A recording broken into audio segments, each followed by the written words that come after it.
Hi there, and welcome back to another episode of Performer to Producer podcast. My name is Bugom, I'm your host, and as usual, I'm taking a walk to share my thoughts with you about a certain topic in the performing arts industry. Again, a disclaimer, I hope that the change in volume or my breathing or the background noises won't bother you too much to listen to this episode. Today, I want to talk, maybe this will be a bit longer episode, we'll see. I want to talk about another big lesson that 2022 taught me as I've been transitioning from just a performer to a producing performer and taking over our theater company. For those of you who are maybe just, checking in, maybe this is your first episode. I live in Zagreb, Croatia, that's in Europe, and I inherited a theater company from my parents who founded it 35 years ago. And I'm just learning how to be a CEO, how to be a producer, how to be a manager. My mom, who is a seasoned producing performer, is teaching me and guiding me through that. And this podcast is more about talking about the experience and what I've learned and how it all goes, and just sharing and empowering others to do the same, because I think it really is a great way to make a career in performing arts and change the whole industry. Anyways, so this year, I really learned a big lesson in delegating and stepping into my zone of genius and accepting that I can't do everything and I don't have to do anything. So today I want to start talking about something called the PAEI analysis. That's a theory by Ishak Adizes. He's a theoretical and professor in management, in business. He is Google him. I'll put the link to him on the show notes because it's worth it. He's incredible.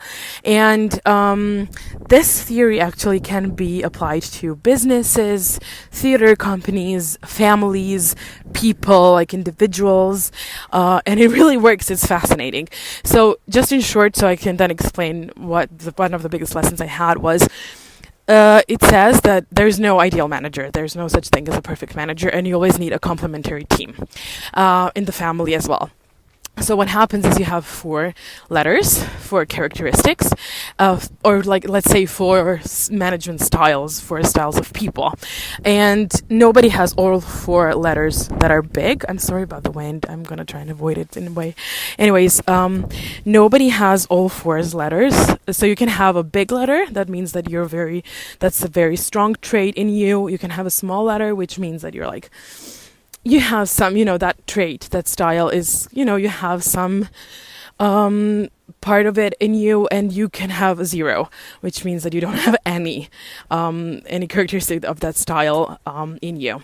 And nobody has all 4 big letters. And for a team to work, for a company to work, for a family to work, you just need all 4 letters, which means you always need a team of people.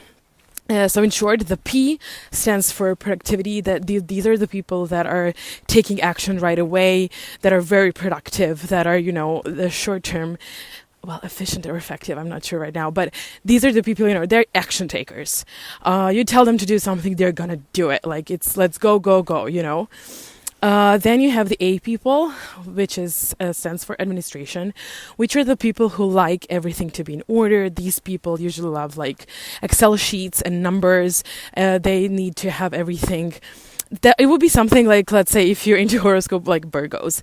They like to have everything tidied up, very clear instructions, everything in boxes, everything, set up. There are systems, there are procedures, how to do things. It's a very, very... No, I'm not going to say strict, just very set up, let's say. They're not chaotic. They're everything is clear. They know everything to the number, very tidy people, let's say. Then you have the E, that's entrepreneurial people. Those are the people who think big. They think into the future. So A and P are more in the now. They are, focused on the now and what we're doing right now. E people are focused on the future. They have big visions. They have big ideas for big projects. They always see the whole picture. They are the ones who see the whole forest. The A and P people see that one tree that they're focusing on. So E people are very... thinking very wide, very big ideas, thinking forward, very entrepreneurial, all that kind of stuff. And then you have I people, which is integrators. That's people. That's people who are very good in integrating all the other letters. They're very good with people. They're very empathic. Empathy. Oh my God, my English today. So they're working with people. They're great with people. They read the room. They integrate. They're the connectors of the other letters. This is in short. This is really, really a basic explanation. There's a whole book on it, and my mom explains it so much better than me, but this is like just a little overview. So for me, I have a big E and I have a big I. I always thought I had a pretty solid P, honestly, but I'm figuring out that it's actually a lie, and I had a non-existent A, which is now we're building it to be at least small, but it's very, very, very, very weak. So yeah, that's where I'm at. And for the longest time, I believed I'm the P person. So I'm productive. I do things. You tell me I do it. La la la la la. And I always believed, especially when I took over the theater, I was in this mode of, I have to sell the shows. I have to put on the shows. I have to take care of the scenography. Basically, the only thing I didn't do was sew the costumes because I don't know how. But I was taking care of everything on the ground, and it was honestly burning me out.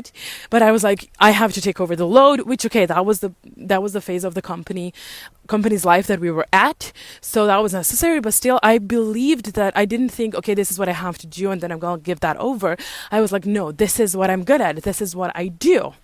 And then I started talking to my mom, and she started taking me and, guiding me through this whole process of taking over the company. And she was like, Buga, but you're not a P. You're not a P at all. We ADHDers like to hyperfocus. So if something is important to me or it needs to be done, I will do it. But some other things will never get done. So small P comes with ADHD as well. But also, she was like, no, first of all, you're an integrator, you're people. You love, sometimes your I is too much. And on the other hand, you're an E, you have ideas, which is true. I say that I download shows. I just get a picture. I have an idea for a theater show, for a theater piece.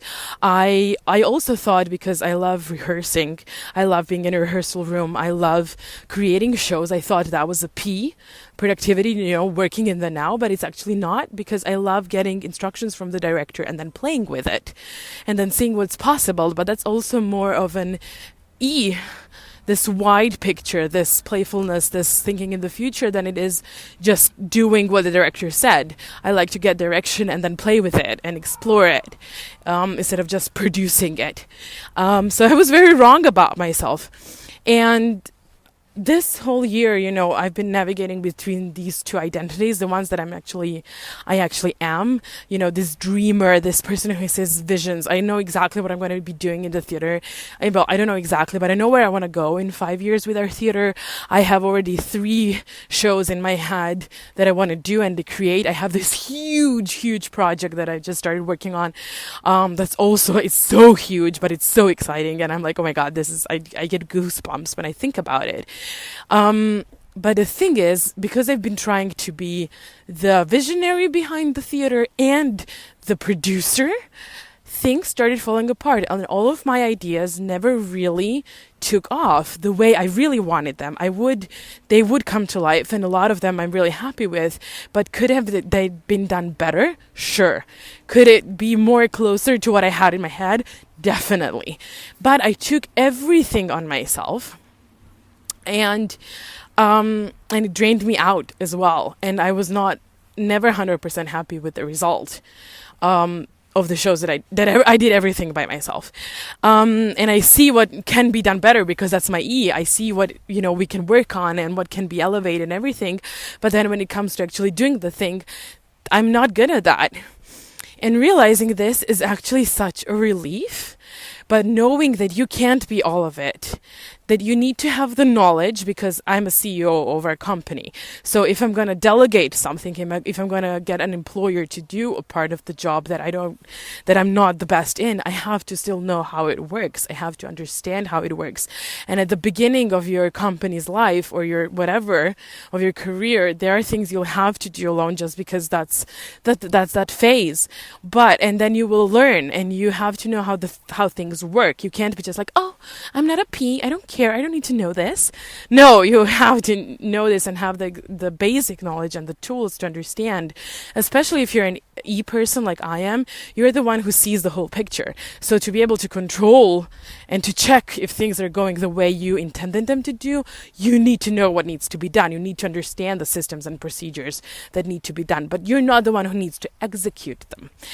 And this is something we're not taught. And I believe that artists don't necessarily need to be E or I.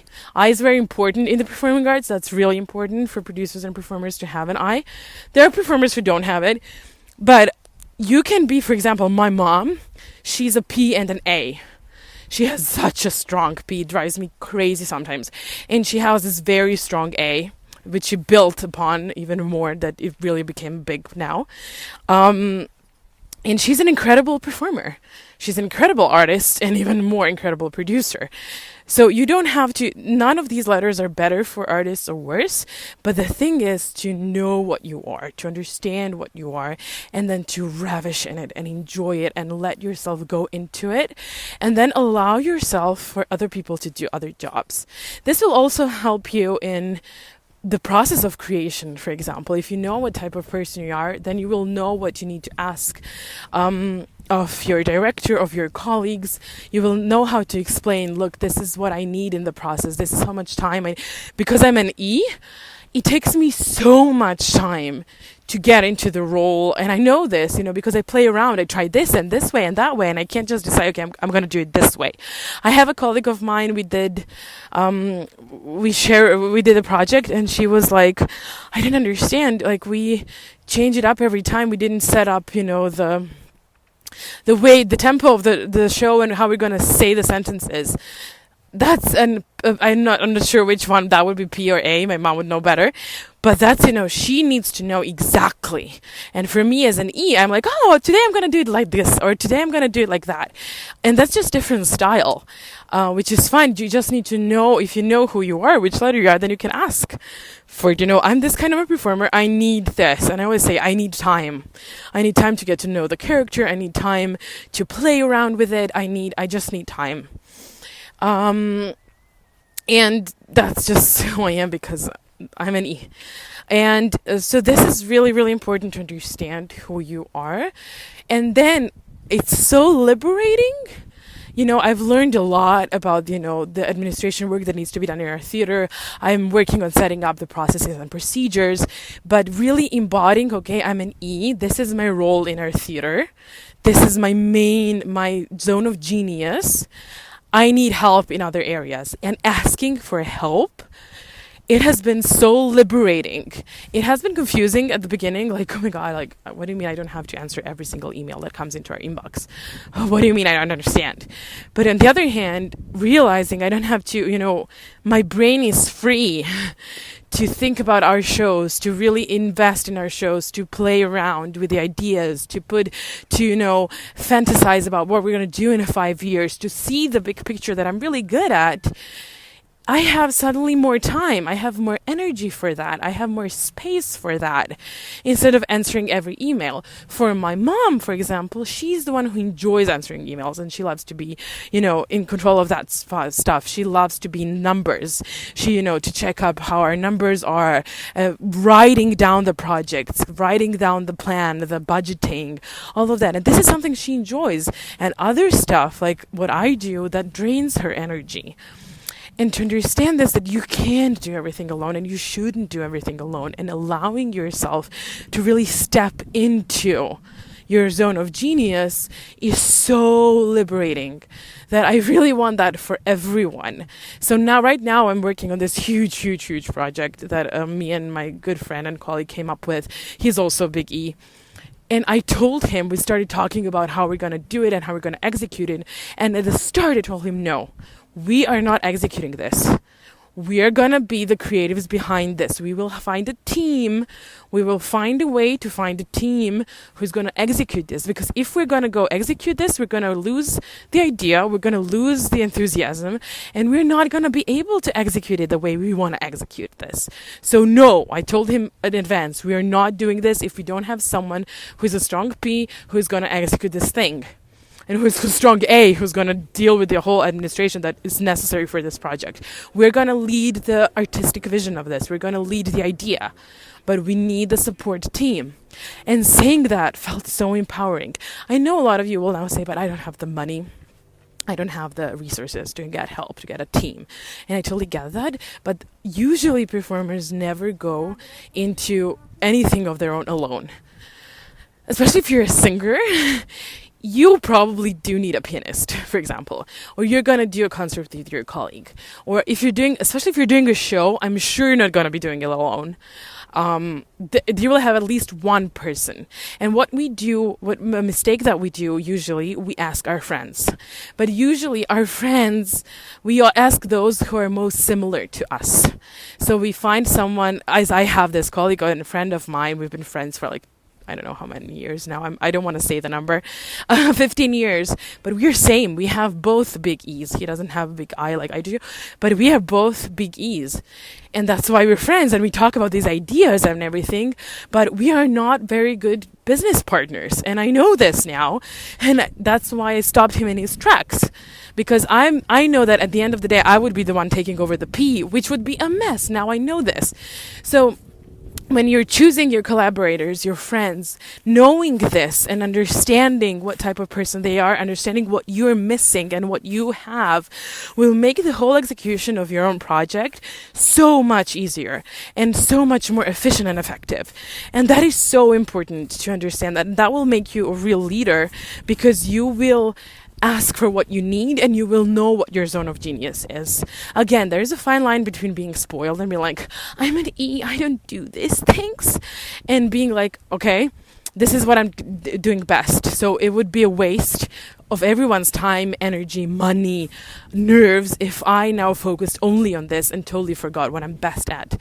But understanding what needs to be done, understanding the system so you can control them, so you can lead, that's the difference. But really creating a team, having people, even if you're, for example, I think what a lot of people don't know is that nowadays you have someone called a virtual assistant. These people are incredible. Whoever invented virtual assistants, thank you from the bottom of my heart forever, that they can do a lot of administrative or this P stuff. Even virtually online. There are some people who can even come in person to help you, who love this, who are P&A, who love this work. It's fulfilling to them, and it's really not that expensive.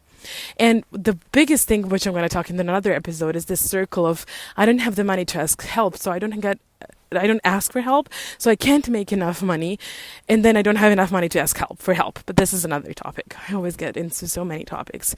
But I just wanted to, because today, because I had this conversation with my friend, about this huge project, and it felt so empowering and so good, knowing what I really am good at, knowing what my position is, knowing what my job is, and being so secure in this, and knowing, and also on the other hand, knowing that I have enough knowledge, enough tools, enough experience that I can lead others in a way that, to set up the project, to check on the project if everything is going well in every other area, but also to be free to say, look, I'm not an A. I'm not good at administration. I can't take over this part of this production, because we're gonna burn out altogether, like we did. That's what I know from experience. So having this theoretical knowledge is so empowering and so freeing, and I want it for everyone. And literally, it also happens, in the family. It's so funny. My mom said to me, you always get the children. Your children are the letters that the parents are missing, which is funny. I was like, what do you mean? Well, look at us. I'm the P and an A. Your dad is an E. So of course, you get more letters, but your I is the strongest one. We don't have an I in the family. You're that I. You're the integrator, and that's so true. And when I looked like that at every other family I know, it's so true. Which is like, oh my God, my child is gonna be an A. But anyways, this is of course simplifying the human race and the human experience and everything. But there is something to it, and looking at it, looking at the team this way, at your colleagues in the performances, helps you also understand other people, but also just saying, look, this is not my zone of genius. I wouldn't recommend that I take over this part of the job. And if you're someone who's setting up their own company, understanding, okay, let's say you're like my mom, I'm a P and an A, so what I'm missing in my company is E and I. Because if I'm going to go do these jobs, the company won't succeed. But I have an idea of how to set up the company. I have an idea for a show that we can do this year. I don't know where we're going to go artistically in 5 years, but I know what I want to do now. So you need someone who has an E and an I.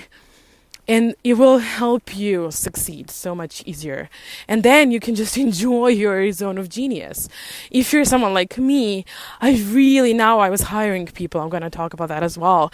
And I was like, okay, I really need someone with a strong A. I need it because we were going to drown altogether because nobody in the company at the time had an A.